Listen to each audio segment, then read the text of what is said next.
Good morning class.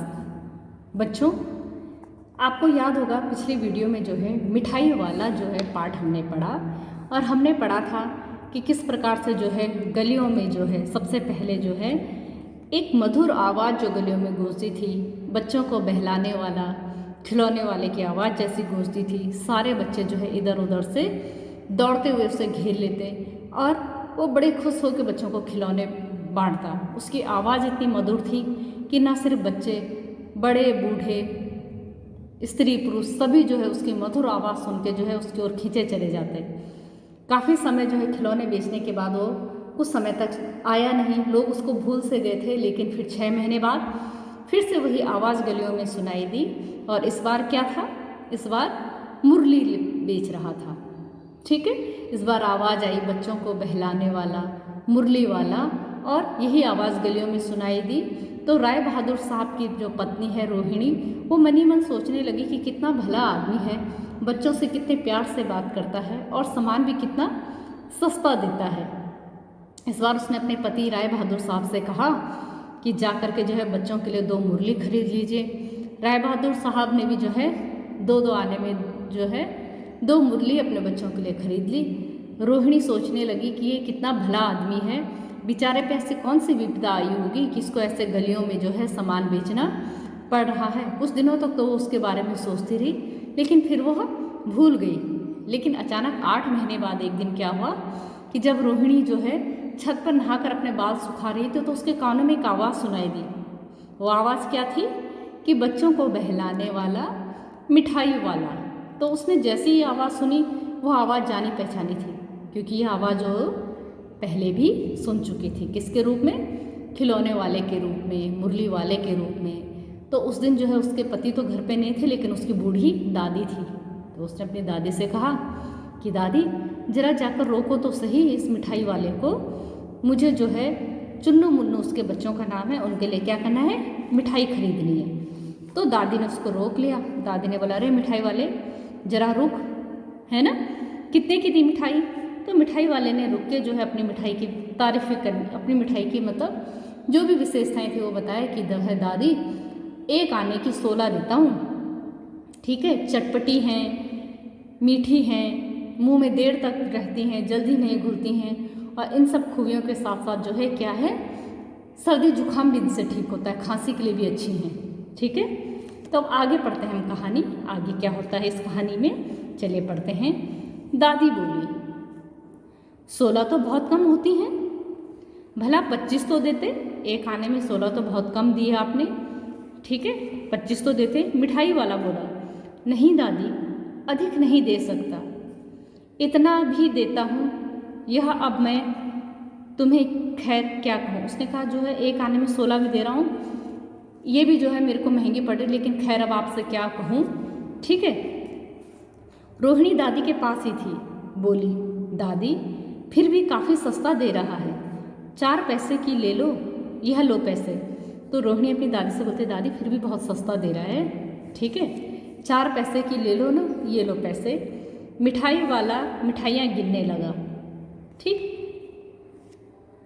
और क्या करने, 2, 4,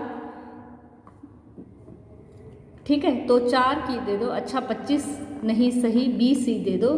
अरे हाँ मैं बूढ़ी हुई, मोल भाव अब मुझे ज़्यादा कहाँ। दादी बोल रही है कि अच्छा चलो 25 नहीं देते, 20 ही दे दो, मैं तो बूढ़ी हूँ, मुझे कहाँ मोल भाव आता है।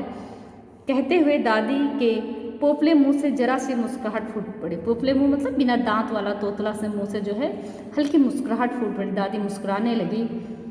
रोहिणी ने दादी से कहा, दादी इससे पूछो तुम इस शहर में और कभी भी आए थे या पहली बार आए हो, और कहाँ के निवासी हो। रोहिणी पूछती है अपनी दादी से कि इससे पूछो ना कि इस शहर में पहले भी आए हो या पहली बार आ रहे हो, और कहाँ के रहने वाले हो तुम। दादी ने इस कथन को दोहराने की चेष्टा की ही थी कि मिठाई वाले ने उत्तर दिया, पहली बार नहीं आया, पहले भी कई बार आ चुका हूँ। रोहिणी दरवाजे की चिक कहते हैं दरवाजे की आड़ से बोली, पहले यही मिठाई बेचते हुए आए थे ना, या कोई और चीज़। उसने कहा कि पहले भी मिठाई बेचते हुए आए थे या कोई और चीज़। मिठाई वाला हर्ष संशय और विस्मयादि वाले भावों में डूबकर बोला। हर्ष यानी खुशी, संशय यानी शक और विस्मयादि। उससे आश्चर्य हुआ कि क्या कहते हैं जो है ये महिला जो है मेरी आवाज़ को पहचानती है और क्यों मुझसे इस तरह से पूछ रही है। तो थोड़ा सा खुशी हुई कि हाँ मेरे को कोई जानता है। थोड़ा सा उसे शक हुआ कि क्यों मेरे बारे में इतनी पूछताछ हो रही है। इससे पहले मुरली लेकर आया था और उससे पहले मैं खिलौने लेकर आया हूँ। उसने जवाब दिया कि इससे पहले जो है क्या है, मैं मुरली लेके आया था, मुरली बेचता था, और उससे पहले क्या, खिलौने लेकर आया था। रोहिणी का अनुमान ठीक निकला। अब तो वह उससे और भी कुछ बातें पूछने के लिए अस्थिर हो उठी, यानी अधीर हो उठी, विचलित हो उठी कि वो उससे और भी चीज़ें पूछे। वह बोली, इन व्यवसायों में भला तुम्हें क्या मिलता है, यानी ये जो तुम काम कर रहे हो, ये जो तुम्हारा रोजगार है, इससे भला तुम्हें क्या मिलता है। ठीक है, वह बोला, मिलता भला क्या है, यही खाने भर को मिल जाता है, सिर्फ पेट भरने के लिए मिलता है। कभी नहीं भी मिलता और कभी कभी नहीं भी मिलता है, पर हाँ संतोष, धीरज और कभी कभी असीम सुख जरूर में। असीम यानी बहुत ज़्यादा, ठीक है, असीम सुख जरूर मिलता है, यही मैं चाहता भी हूँ। पैसे वैसे कुछ नहीं मिलते, संतोष मिलता है मुझे, थोड़ा धीरज मिलता है और कभी कभी जो है अपार सुख मुझे मिलता है, और जो मैं चाहता भी हूँ। सो कैसे, यह तो बताओ। रोहिणी बोली कि कैसे कैसे मिलता है तुम्हें ये सब चीज़ें, ये तो बताओ। अब व्यर्थ उन बातों की चर्चा क्यों करूं, उन्हें आप जाने ही दें, उन बातों को सुनकर आपको दुख होगा। मिठाई वाला बोलता है कि व्यर्थ यानी बेकार है, उन बातों की चर्चा क्यों करो, आप उन बातों को जाने ही दें, आप सुनेंगी तो आपको दुख होगा। जब इतना बताया है तब और भी बता दो, मैं बहुत उत्सुक हूँ, तुम्हारा हर्जा ना होगा, मिठाई मैं और भी ले लूँगी। रोहिणी बोलती है, जब इतना कुछ बता ही दिया है तो और भी बता दो, तुम्हारा कोई हर्जा नहीं होगा, यानी कोई तुम्हारा कोई नुकसान नहीं होगा, मैं मिठाइयाँ और भी खरीद लूँगी तुमसे, ठीक है।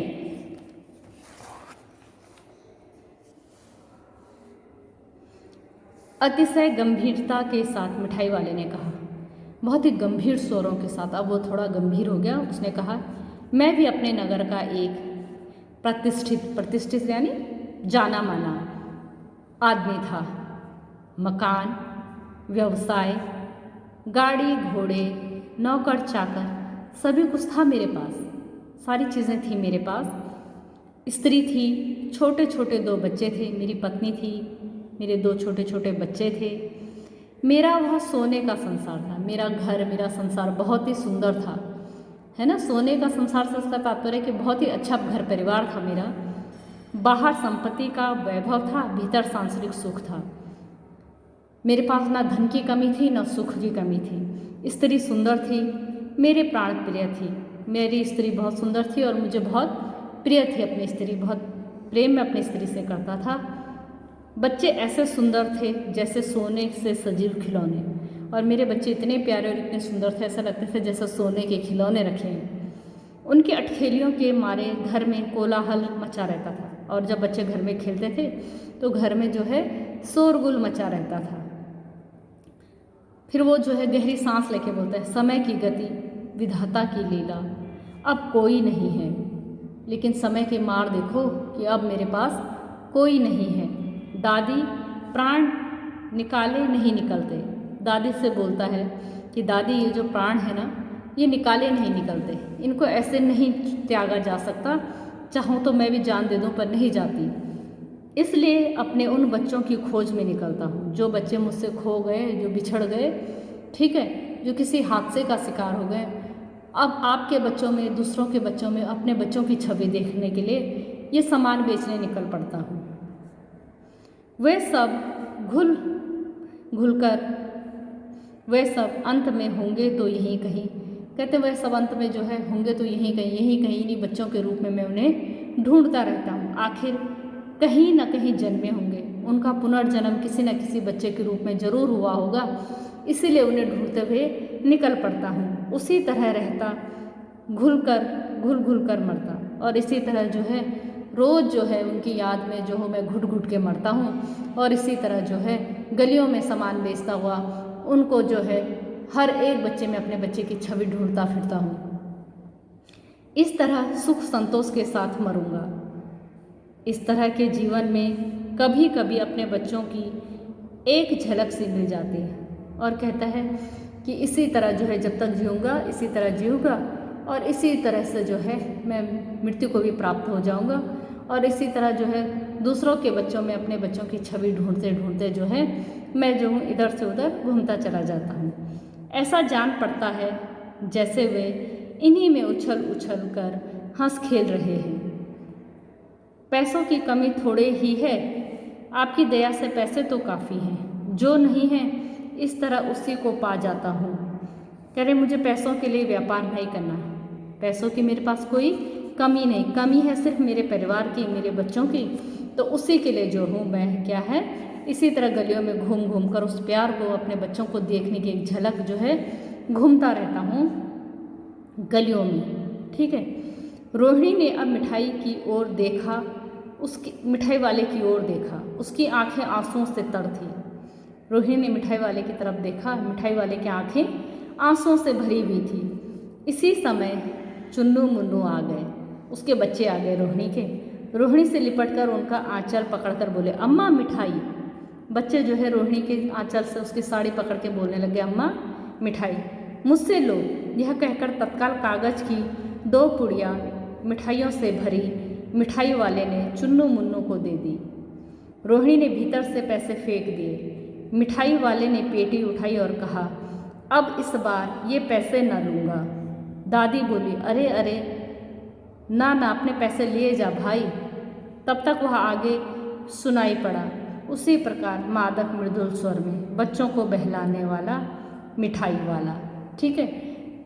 अब जो है उसके बच्चों को देखते जो है उसका हृदय जो है करुणा से भर गया और उसे अपने बच्चों की याद आई और उसने मिठाई की पुड़िया पकड़ाई और बिना पैसे लिए ही आगे बढ़ गया। भगवती प्रसाद वाजपेयी जी की ये कहानी जो है मिठाई वाला बहुत ही अच्छी कहानी है बेटा। ठीक है। अब ये कहानी आपकी यहाँ पे समाप्त होती है। आप प्रश्न उत्तर इसके देख लेंगे बेटा। जितने भी जैसे मैंने जो है पाठ्य पुस्तक में कठिन शब्दों को जो है अंडरलाइन किया है, आप लोग भी उन कठिन शब्दों को अपनी कॉपी पे लिख लेंगे।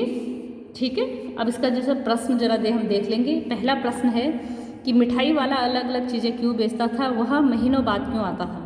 मिठाई वाला जो है अपने मन के सुकून के लिए, ठीक है, बच्चों को खुश करने के लिए अलग अलग चीज़ें बेचता था और इतने महीने बाद इसलिए आता था क्योंकि इन चीज़ों को तैयार करने में उसे समय लगता था। मिठाई वाले में वे कौन से गुण थे जिनकी वजह से बच्चे बड़े भी उसकी ओर खींचे चले आते। उसका व्यवहार, मिठाई वाले की मधुर आवाज़, उसका व्यवहार कुशल होना ही जो है ऐसे गुण थे जो बच्चे बूढ़े भी उसकी ओर खींचे चले आते थे। विजय बाबू एक ग्राहक थे और मुरली वाला एक विक्रेता। दोनों अपने अपने पक्ष में के समर्थन में क्या तर्क पेश करते हैं। विजय बाबू जो है ग्राहक थे तो सोचते हैं कि बेचने वाला जो है अपनी चीज़ का थोड़ा बहुत मूल्य जो है बढ़ाकर ही बेचेगा, लेकिन मुरली वाले ने सही रेट बताने पर भी जो है उसने कहा कि आप तो सोचेंगे कि जो मैंने एकदम सही मूल्य बताया उसमें भी मैं कुछ ना कुछ बढ़ा के बता रहा हूँ। खिलौने वाले के आने पर बच्चों की क्या प्रतिक्रिया होती थी। जैसे खिलौने वाला आता था बच्चे जो है पार्कों में से, गलियों में से, घरों में से जो है दौड़ते चले जाते। किसी की टोपी गिरती, किसी का पजामा ढीला होकर लटक रहा है, किसी का जूता ही छूट जाता, दौड़ते दौड़ते उसको घेर लेते हैं। रोहिणी को मुरली वाले के स्वर से खिलौने वाले का स्मरण क्यों हो आया, क्योंकि रोहिणी ने पहले भी जो है ये आवाज़ सुनी थी, तो जैसे उसने मुरली वाले का स्वर सुना उसको ये आवाज़ जानी पहचानी लगी और उसे याद आया कि इसी स्वर में ऐसे ही गलियों में जो है एक फेरी वाला और आवाज़ लगाता था जो कि खिलौने बेचता था। किसकी बात सुनकर मिठाई वाला भावुक हो गया, उसने इन व्यवसायों को अपनाने के क्या कारण बताए। रोहिणी की बात सुनते ही जो है मिठाई वाला भावुक हो उठा और उसने बताया कि उसके भी जो है वह भी एक प्रतिष्ठित व्यक्ति था, उसकी पत्नी थी, छोटे छोटे बच्चे थे, लेकिन किसी दुर्घटना में जो है उसकी पत्नी और उससे बच्चे जो है उनकी अकाल मृत्यु हो गई। अपने बच्चों की छवि दूसरे बच्चों में ढूंढने के लिए वो जो है इन अलग अलग व्यवसायों को अपनाता था ताकि जो है वह उसके मन को सुकून हो सके। वो सोचता था कि उसके बच्चों ने कहीं ना कहीं पुनर्जन्म लिया होगा और इन्हीं बच्चों में से कहीं उसके बच्चे दोबारा इस धरती पे आए होंगे। अब इस बार ये पैसे न लूँगा। कहानी के अंत में मिठाई वाले ने ऐसा क्यों कहा। मिठाई वाले का दिल जो है भर आया था और अपने बच्चों को याद करके वो बहुत दुखी था। अब जो है उसकी हिम्मत नहीं थी पैसे लेने की, उसने जो है मिठाई बच्चों को पकड़ाई और वह जो है चला गया। इस कहानी में रोहिणी चिक के पीछे से बात करती है। क्या आज भी औरतें चिक के पीछे से बात करती हैं? यदि करती हैं तो क्यों? आपकी राय में यह सही है? ये जो है मूल्यप्रक प्रश्न इसको कहेंगे। चिक यानी पर्दे, पर्दे के पीछे क्या आज भी स्त्रियां पर्दा करती हैं? दूसरे बाहर के व्यक्तियों से पर्दा करती हैं, घर से बाहर से आए लोगों से बात नहीं करती हैं? अगर ऐसा होता है तो उसका क्या कारण है और क्या आपकी राय में सही? इसको आप लोग मूल्यप्रक प्रश्न में लिखेंगे। ठीक है बेटा, तो ये प्रश्न उत्तर भी मैंने आपको बता दिए हैं। ठीक है, और साथ ही साथ आपको पाठ भी पूरा पढ़ा दिया है। इस पाठ को आप लोग अच्छे से पढ़ेंगे बच्चे। तब तक के लिए अपना ध्यान रखेंगे। धन्यवाद।